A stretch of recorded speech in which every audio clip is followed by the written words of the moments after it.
What's going on, fans?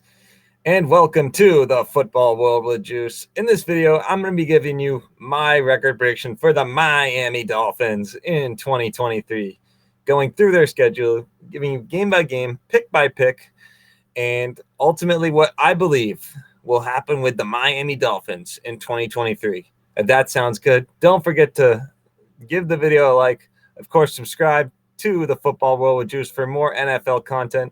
And get in that comment section below, Dolphins fans. How are the Dolphins going to be this year? Are they going to be great, winning playoff games? Or are they going to get to the playoffs like they did last year? Are they just going to be okay this year? Or are they going to take a step back? Who knows? Let me know. Now, let's pick some games. The Dolphins kick off their 2023 season in LA versus the Los Angeles Chargers. Right now, I got the Chargers winning this game just because they're at home. It's Herbert versus Tua. Good storyline where Tua was picked before Herbert, even though I think Herbert should have went before Tua. And the Chargers last year played them very well at home. Tua had one of the worst games of his career, and I think that could continue in this game. But again, I could also see the Dolphins winning. It's not obvious who's going to win. Week 2, you play the Patriots. I'm a Pats fan. You guys have typically done well against us in the regular season, but we have not struggled to stop Tua like the media says. We've struggled to beat Tua, but we haven't struggled to stop him. I don't think he's had a game where he's been over 200 yards against us. Week 2 in New England on a Sunday night. I'm going with the Pats. We did beat you last year, even though I know you didn't have Tua of the second game, but I just think we're finally this is the year we beat Tua. Week 3, you play the Broncos at home. This should be your first win. You're the better team. I think the Broncos are inconsistent. Russell Wilson is washed up, and I think you're at home. The Broncos offense, I do not think can keep up in shootouts, and that's what's going to have to happen, I think, if they want to win this game. And I think your offense this will be a game that your offense takes over. Week 4, you play the Bills in Buffalo. I got you splitting with the Bills like last year. You played them well last year, even though they kind of outgained you in every game, but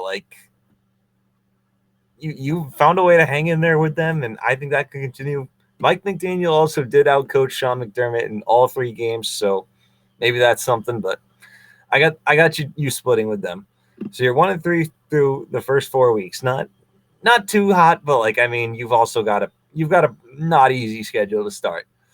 Week 5, I think this is where you start to pick things up a little bit. I think you beat the Giants week 5. The Giants they're not a hard team to stop.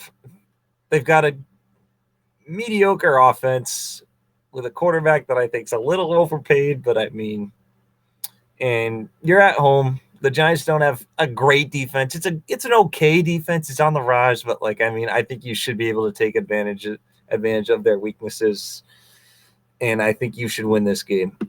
Week 6, you play the Panthers. I think that this is a tough spot for a rookie quarterback playing Vic Fangio's defense on the road in Miami, where it could be 90, 95 degrees when they're playing this game, and I just think the Panthers their defense is okay, but I don't know if it can really stop. I don't know if it's built to stop the Dolphins offense.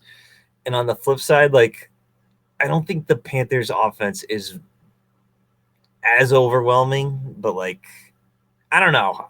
That could go either way, but I think you've got the edge. You're at home too, so I got you winning that game. So you're 3-3 now, going into Philadelphia week 7. I think this is just a tough spot. I got the Eagles winning this game. It's on the road. Your flaw has been your offensive line, and you're playing arguably the best D-line. This is a Tua watch out for concussion game, in my opinion. I've said before, the Eagles did knock out a bunch of Niners quarterbacks in the playoffs last year, and That's a game they're going to have to protect them in. Week 8, you play the Pats at home. This is a win for you guys. I know it as a Pats fan. I've seen it several times before. I don't need to say anything else. Week 9, you play Kansas City in Germany, that's kind of cool. But I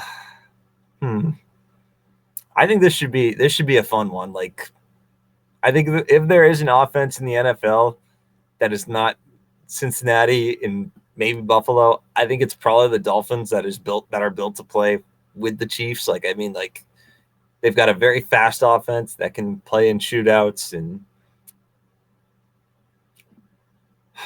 man, I want to say I'm going to pick the Dolphins because I feel like the Chiefs will just kind of be like, oh, look at this. We're playing here. We're playing in Germany. Look at all these fans. And the Dolphins will be kind of more like, all right, let's go. Like, I think they'll just be more, they'll have less pressure on them. But, like, man, I don't know. For now, I'm going to say the Chiefs win. But I could definitely, actually, I'm going to pick the Dolphins. I'm picking the Dolphins. Tyreek Hill revenge game. That's why. So that's my reason for picking the Dolphins to win that game. So you're 6-4, heading into the bye. You play the Raiders week 11. I think you should win that game. I mean, the Raiders defense is, I don't think it's going to be as good. It's going to be as improved as some people may think. So I think, and you're at home. You're playing Patriot coaches. You're playing a Patriot type built team, and yeah, I feel like this is a game the Dolphins win. Week 12, you play the Jets on Black Friday, first ever NFL game on a Friday. It's in New York. I'm going with the Jets. I think you should split with them. I think you could. There's a chance you sweep the Jets. Like, I mean, I think the Jets are getting a little. They've got too much hype. Like, I'll say that in one game, their defense just gets you. Like, kind of like last year, where their defense kind of took over, and their defensive line maybe takes over a game, and they end up winning by like a touchdown or so. But, like, I don't know. I think you should split with them, but I think it's possible that one of you sweeps the other. I don't really know. I also think McDaniel's a much better coach than Saleh, but again, Saleh knows McDaniel from their days in San Francisco. So, yeah, I got you guys splitting. Week 13, you play Washington and Washington. I actually got the Commanders winning this game. Biggest reason, the Commanders D-line versus your offensive line. I think that's a game where Washington, they typically do upset one or two teams every year, usually at home. I think that's a Sam Howell steals the show game in week 13. So I got the Commanders. Week 14, you play the Titans at home in Miami. I think that you will. Okay. I think you beat the Titans at home, and then you're going to lose. You'll beat the Jets at home, and then you'll lose to the Cowboys and Ravens, and then you'll close it out when the win over Buffalo. So ultimately, I got you at 9-8, which I know like maybe sounds like a little bit of a step back from last year, but I think that's what you were last year. I think you could be better. Like, you could maybe be as good as like 10-7, 11-6, and as bad as maybe 8-9 or 7-10. Like, you got to factor in Tua's health. Is Tua going to be healthy the whole year? Is the defense going to still be is the defense going to improve under Vic Fangio? I just feel like the Dolphins have, like, they have a high, they've got a high ceiling. It's just, I don't know if they'll get to it because they just have too many ifs. Like, they need a lot to go their way, I think, if they want to get to that ceiling. So let me know what you think, how the Dolphins are going to do in 2023. It's Juice here. Thanks for watching, and don't forget to tune into the next video in the football world with Juice.